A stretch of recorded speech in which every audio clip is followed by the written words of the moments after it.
Supportan niyo po. Ano po ma-upload. Rich Falcon. Pakisupport na po. Rich Falcon TV. Subscribe po natin, Kuya Rich Falcon. Rich Falcon TV, napakasipag po. And maasahan po talaga. One call away din po. Kalingap partner. Opo. Rich Falcon TV. Shout out. Mga kalingap. God bless.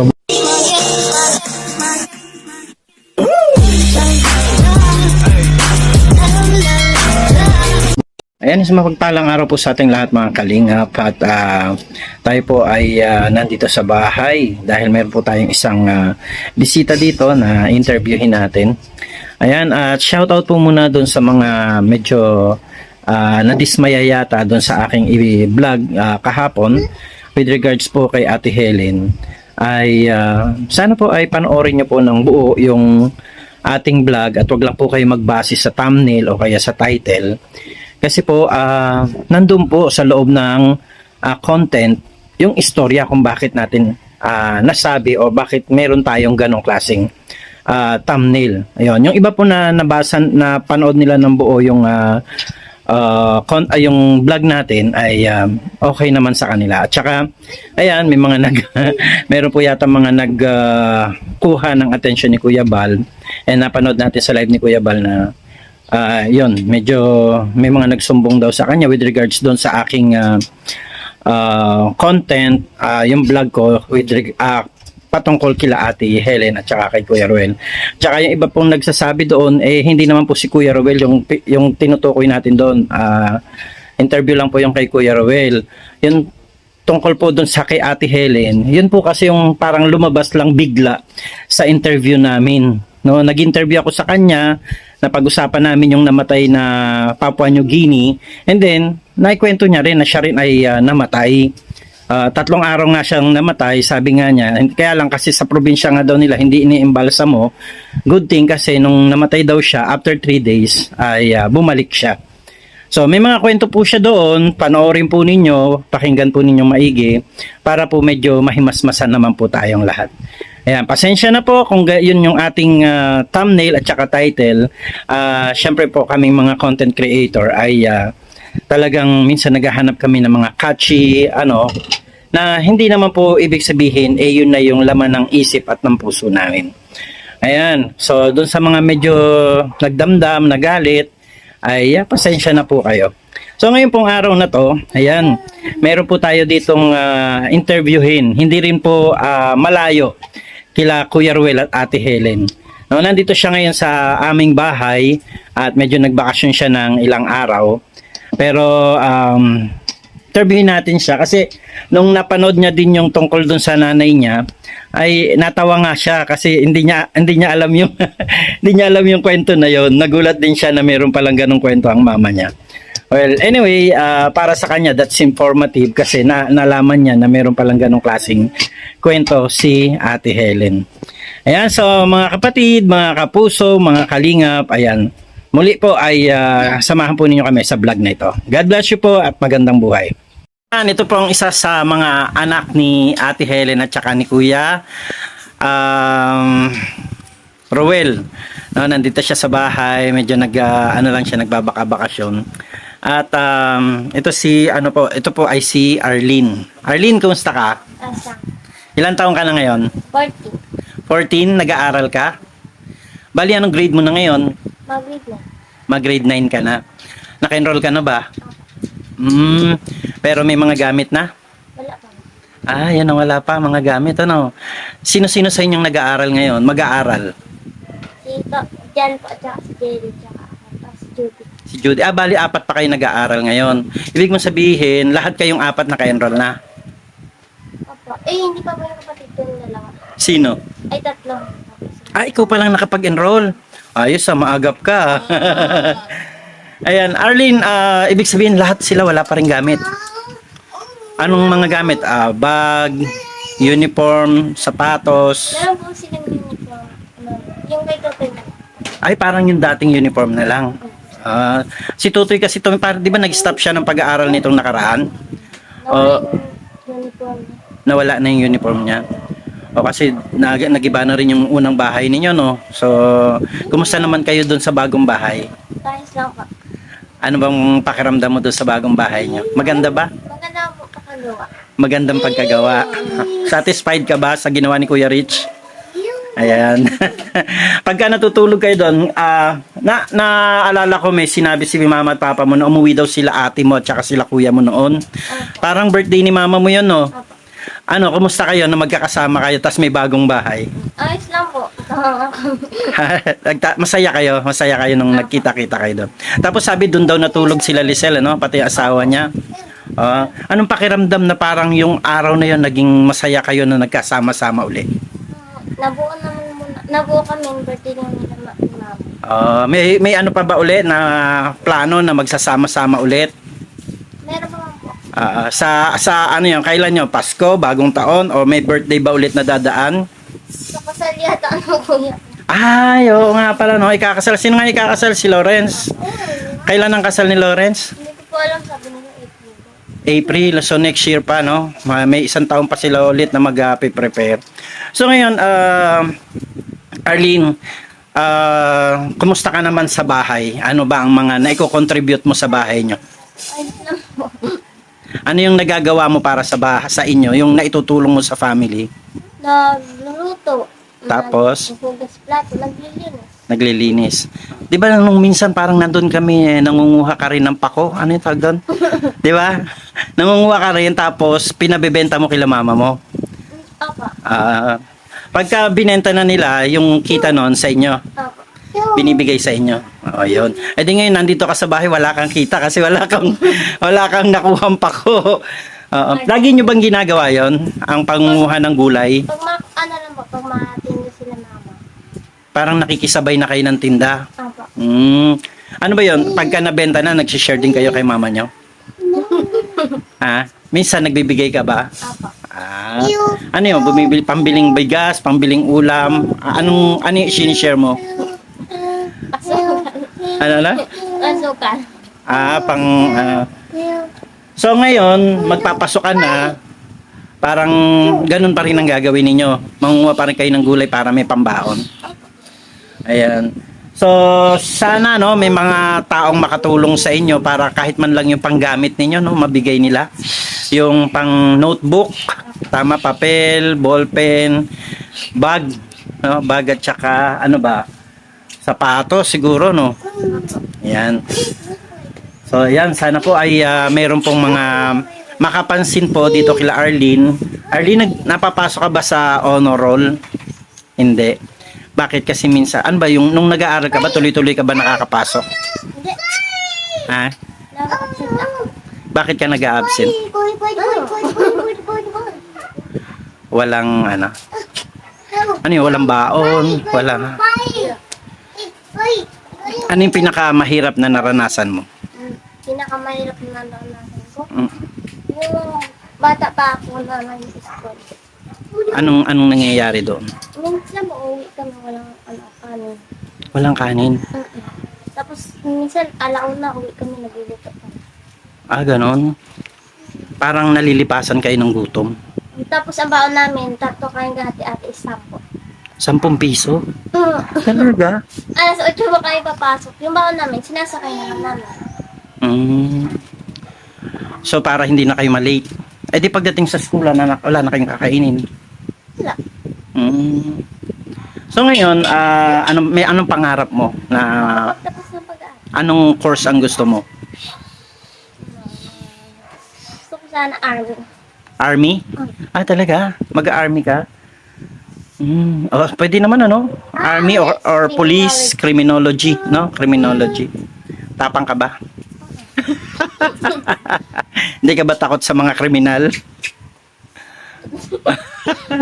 Kasi 'di ba dapat unang-una dapat may tibay at lakas ng loob, sabi nila. Hindi ka takot sa mga kriminal?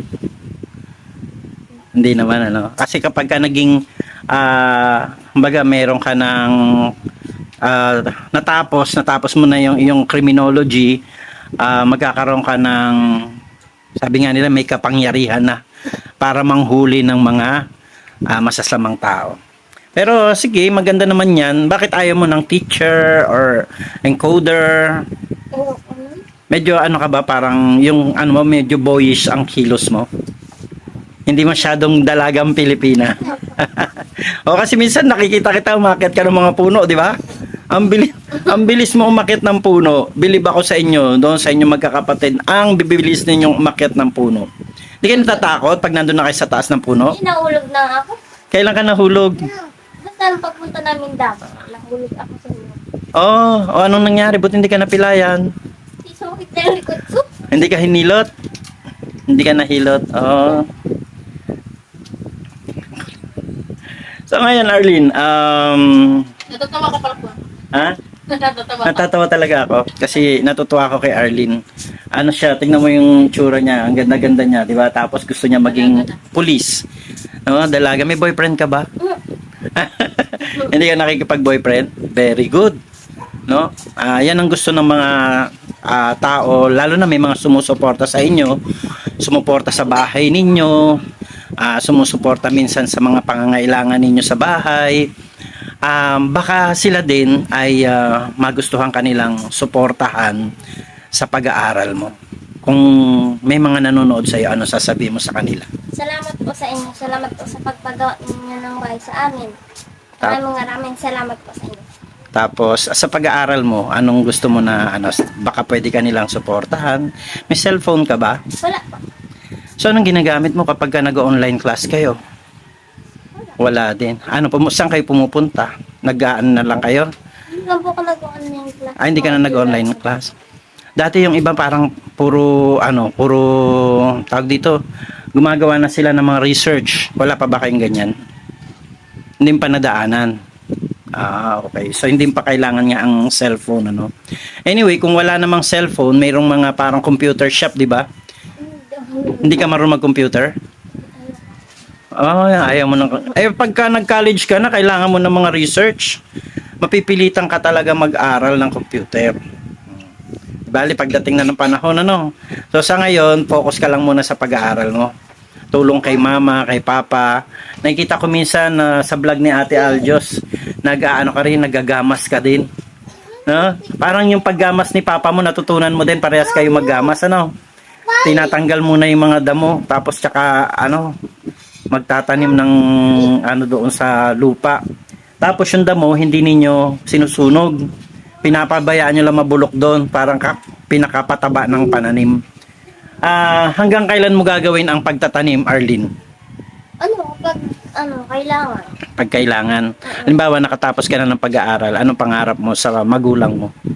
Na mabigyan sila ng magandang buhay. Nangangarap ka rin na mabigyan sila ng magandang buhay. Kasi minsan, ang mga magulang parang tingin nila kapag hindi sila pinapansin ng mga anak nila, akala nila wala na tayong pangarap para sa kanila. Di ba ganon? Minsan nakakapagsalita yung mga magulang natin, hanggang dyan na lang kayo, di nyo kami niintindi. Pero sa totoo, yung sa puso mo, ano talaga yung nandun? Sa akin? Mm-mm. Mabigyan sila ng magandang buhay. Naawa ka na rin sa sitwasyon nila, no? Kagaya ngayon, lagi may sakit si papa mo. Anong pumapasok sa isip mo at lagi nagkakasakit ngayon si papa mo?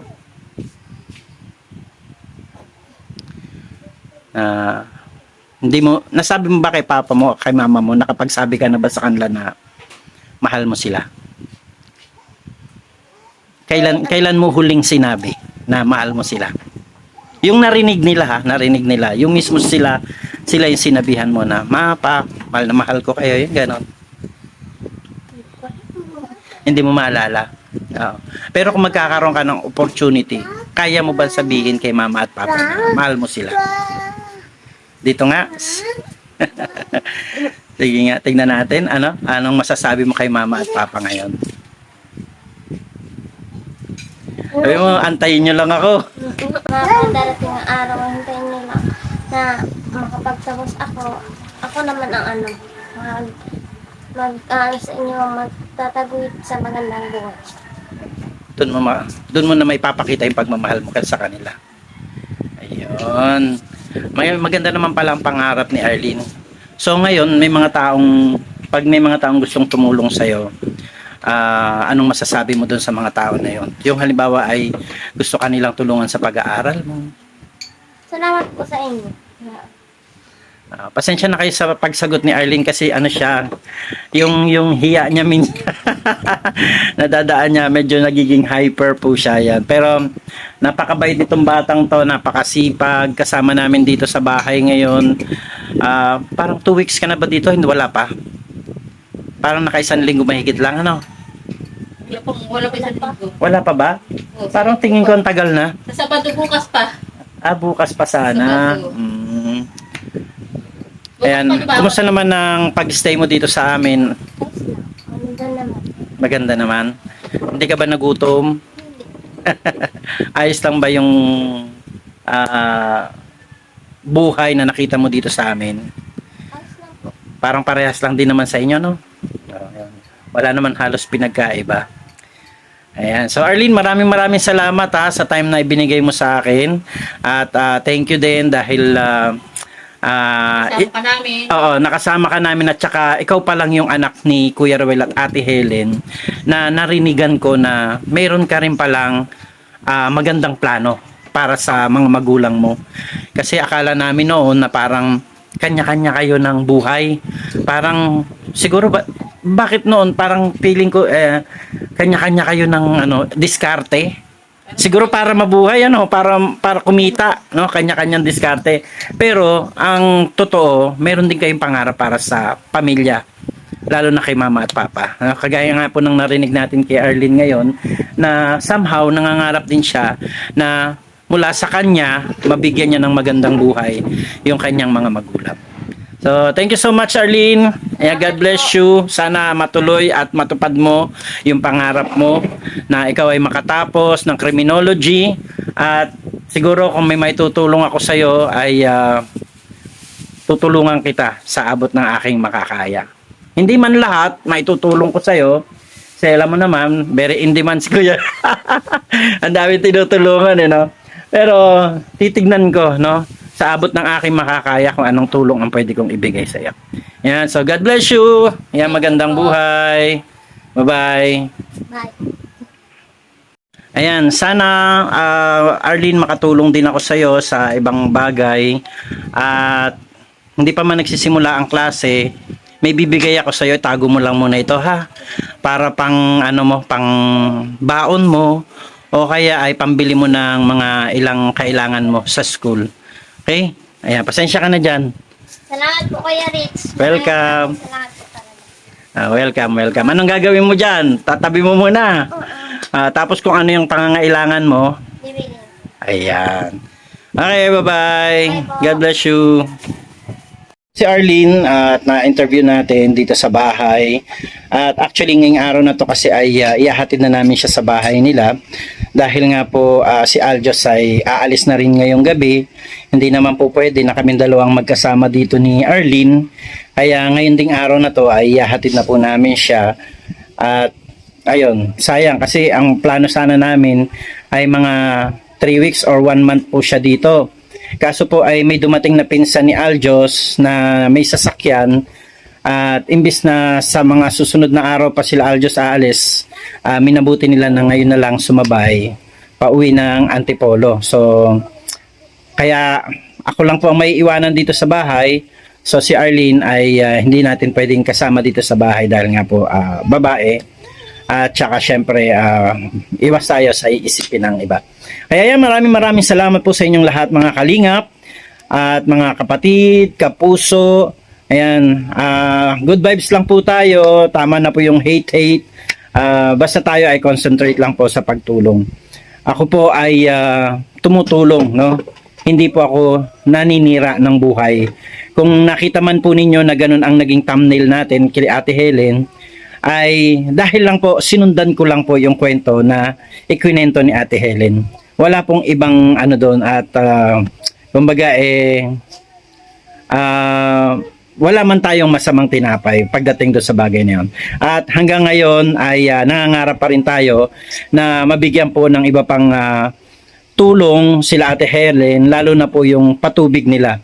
Yung tubig na yun ang pinakamahalaga po para sa kanila. Kaya ako po ay kinakapalan ko na rin yung aking pagmumukha na minsan ay nagtatap na rin tayo ng mga kaibigan natin na may kakayanan na sana po pagdating ng time ay matulungan po ninyo kami na mabigyan po ng tubig sila Ate Helen doon sa lugar nila na merong bagong bahay. Thank you so much po at magandang buhay. Suportahan po natin Kuya Bal Santos Matubang, Ate Edna Vlogs and Kalinga Prab, at syempre po, huwag po natin kalimutan ng aking may bahay, Aljos Eagle. Yan, God bless you po. Magandang buhay. Salamat po sa mga sponsors natin, sa mga supporters natin. Maraming pong salamat sa inyo, sa mga silent viewers, at minsan sa mga nagagalit or nagtatampo ng konti sa atin. Ayan, shoutout po sa inyo. Mahal na mahal namin kayo. Kung hindi dahil sa inyo, ay wala tayo dito sa larangan ng pagtulong. Kaya God bless you po. Magandang buhay po at shalom.